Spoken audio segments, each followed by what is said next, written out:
సినీ నటులు రాజకీయాల్లోకి రాణించటం చాలా అరుదుగా జరుగుతూ ఉంటుంది. అప్పట్లో ఎన్టీఆర్, ఎంజీఆర్ వంటి ప్రముఖులు మొదటిసారి పోటీ చేసినప్పుడే ముఖ్యమంత్రులయ్యారు. వాళ్ల తర్వాత మళ్లీ ఎవ్వరికీ అలాంటి అవకాశం రాలేదు. తమిళనాడులో ఎంజీఆర్ తర్వాత విజయకాంత్, కమల్ హాసన్ వంటి వారు పార్టీలు పెట్టారు. విజయకాంత్ పార్టీ ఒక మోస్తారు సక్సెస్ చూసినా కమల్ హాసన్ పార్టీ ఉనికిని చాటుకోలేకపోయింది.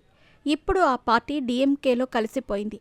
ఇక మన తెలుగు రాష్ట్రాల విషయానికొస్తే ఎన్టీఆర్తో సమానమైన క్రేజ్ ఉన్న మెగాస్టార్ చిరంజీవి ప్రజారాజ్యం పార్టీ ద్వారా రాజకీయాల్లోకి వచ్చాడు. ఆ పార్టీ అప్పటి ప్రతికూల పరిస్థితులను ఎదుర్కొని రెండు తెలుగు రాష్ట్రాలకు కలిపి 18% పైగా ఓట్ షేర్ని అందుకుంది. 18 అసెంబ్లీ స్థానాలను సైతం కైవసం చేసుకుంది. ఒక్క ఆంధ్ర ప్రాంతాన్ని లెక్కలోకి తీసుకుంటే కనుక దాదాపుగా 24% ఓటు బ్యాంకు వచ్చింది. అలాంటి పార్టీని చిరంజీవి నడపలేకపోయారు. కాంగ్రెస్లోకి విలీనం చేశాడు.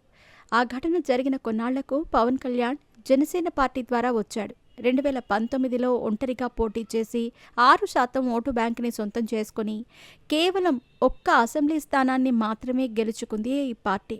పవన్ కళ్యాణ్ సైతం 2 స్థానాల్లో ఓడిపోవాల్సిన పరిస్థితి ఏర్పడింది. అంతటి ఘోరమైన ఓటమి తర్వాత పవన్ కళ్యాణ్ జనసేన పార్టీని నడపటం కష్టం, మూసేస్తాడు అని అంతా అనుకున్నారు. కానీ ఎన్నో ఒడిదుడుకులను ఎదుర్కొని జనసేన పార్టీని నిలబెట్టి 2024లో కూటమిని కట్టి సంచలన విజయం సాధించాడు. దేశంలోనే 100% స్ట్రైక్ రేట్ని అందుకున్న ఏకైక పార్టీగా జనసేనని నిలబెట్టి ఆంధ్రప్రదేశ్ రాష్ట్రానికి ఉప ముఖ్యమంత్రి అయ్యాడు. ఉండగా ఇప్పుడు తమిళనాట నెంబర్ 1 హీరోగా కొనసాగుతున్న విజయ్కి కూడా ఇలాంటి పరిస్థితులు ఉన్నాయా అంటే ప్రస్తుతానికి లేనట్టే. ఆయన కూటమిగా పోటీ చేయకుండా ఒంటరి పోరుకే సిద్ధమైనట్టు తెలుస్తుంది. చాలామంది విశ్లేషకులు విజయ్ తమిళగా వెట్రి కగజం పార్టీ అన్నా డీఎంకేతో పొత్తు పెట్టుకుని పోటీ చేస్తుందని అనుకున్నారు.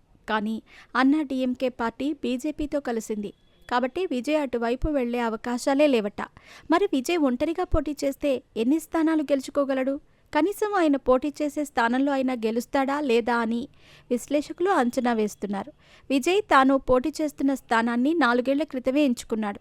అక్కడ గెలవటానికి ఆయన పూర్తి స్థాయి గ్రౌండ్ వర్క్ కూడా చేసుకుంటూ వచ్చాడు. కాబట్టి ఆయన పోటీ చేసే స్థానంలో ఖచ్చితంగా గెలిచే అవకాశాలు ఉన్నాయి. కానీ మిగిలిన స్థానాల్లో టీవీకే గెలవటం అసాధ్యమని అంటున్నారు విశ్లేషకులు. సర్వేలు సైతం విజయ్ టీవీకే ఒంటరిగా పోటీ చేస్తే 5% ఓటింగ్ రావటం కూడా కష్టమే అని అంటున్నారు. ఎందుకంటే విజయ్ జనాల్లోకి ఇంకా బలంగా వెళ్లలేదు. ఆయన భావజాలం అభిమానులకు సైతం అంతుచిక్కటం లేదు.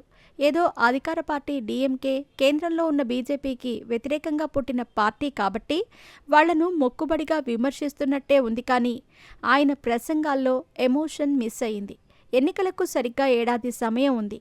ఈ ఏడాది ఖచ్చితంగా జనాల్లోకి రావాల్సిన అవసరం ఉంది.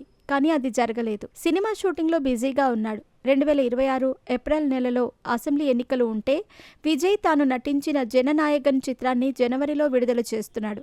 3 నెలల్లో ఎన్నికలు పెట్టుకుని ఎవరైనా సినిమాని విడుదల చేస్తారా అంటూ విజయ్పై పలువురు మండిపడుతున్నారు. అంతేకాకుండా టీవీకే స్థాపించినప్పటి నుంచి ఇప్పటి వరకు కేవలం 2 మాజీ ఎమ్మెల్యేలు మాత్రమే ఆ పార్టీలో ఉన్నారు. ఇతర రాజకీయ పార్టీలు అసలు విజయ్ పార్టీని పట్టించుకోవటం లేదు. విజయ్ ఇప్పటి వరకు డీఎంకేపై ఎన్నో విమర్శలు చేశాడు. కానీ ఆయన మాట్లాడిన మాటలకు డీఎంకే నుండి ఒక్కరు కూడా కౌంటర్లు ఇవ్వటం లేదు. అంటే విజయ్ని అసలు పట్టించుకోవటం లేదన్నమాట. విజయ్ ఎట్టి పరిస్థితుల్లోనూ జనాల్లోకి వెళ్లాల్సిన అవసరం ఉంది. సినిమా అభిమానులు ఓట్లు వేసేస్తారులే అని గుడ్డి నమ్మకంతో ఉంటే మాత్రం ఓటమి తప్పదు. చూడాలి మరి రాబోయే రోజుల్లో ఆ పార్టీ ఎలా ఎదుగుతుంది అనేది.